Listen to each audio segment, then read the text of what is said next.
Do you believe that you have control as CEO of the organisation? I believe I do have control of the organisation, but I believe there are weaknesses in the control systems because it's such a distributed organisation. I don't mean that to be no, you're okay. Yeah. I'm going to start off by complimenting you. I actually have a copy of your memo here that was sent out where you identified 30 million euros a year being spent on postage. And when I heard about this and I heard about your efforts to try and reduce that spend, I was concerned. I said, surely, you know, maybe it hasn't gone out clearly or the message hasn't gone out. But in fairness, I can see from your memo, it's very clear that any individual that can be moved to an SMS or email, you said to do that, right? How has that gone? It's a slow burner, there's no doubt. Individual hospitals and sites are telling me they just don't have either the technical capability to immediately switch to SMS. Chief Technology Officer is here, he'll be able to talk to that further if you wish. So we are assisting the system in doing that. So I would say it's very slow. I'm told that the what system do you have in place at the moment? If a patient is in the hospital and there's a doctor working with them, how do you get that person to move from getting letters to an SMS? And is that system available to every hospital? I might just ask the Chief Technology Officer to answer that. It's different in every hospital, sorry. There's multiple patient administration systems in the hospital, which is one of the issues, but we are deploying a single system across the country in advance of the electronic health record, and that's fairly well advanced now. Probably I'd say about 75% of our hospitals are on that system. So we have hospitals like Beaumont, I know are with you, their system is 35 years old.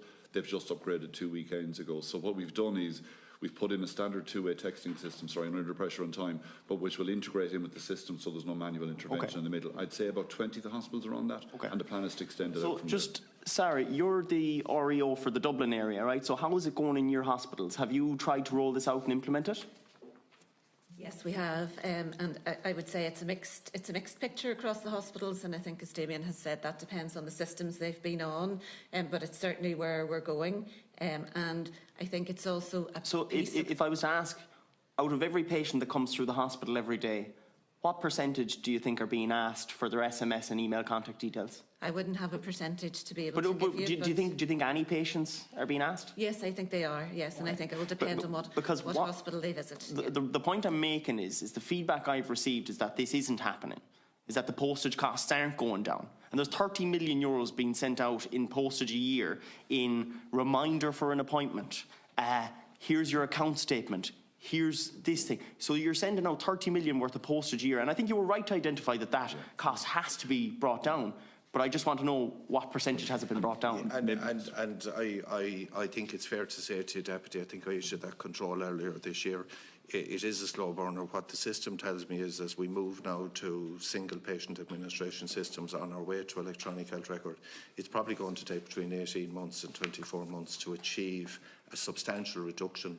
The principal point of the direction I've given is the system now has to progress that direction and achieve that. And that's and I appreciate that, and I do wish you well with the implementation of that, but I just think ye should mandate that every single patient that walks through your door, the first thing you capture is that piece of data. Because when they come through your door, that's when you have it. Then you never have to send that person a letter again. And I accept there will be elderly people out there who post is the only way of communication. I accept that there will always be a percentage of that. But you should be relentless in reducing this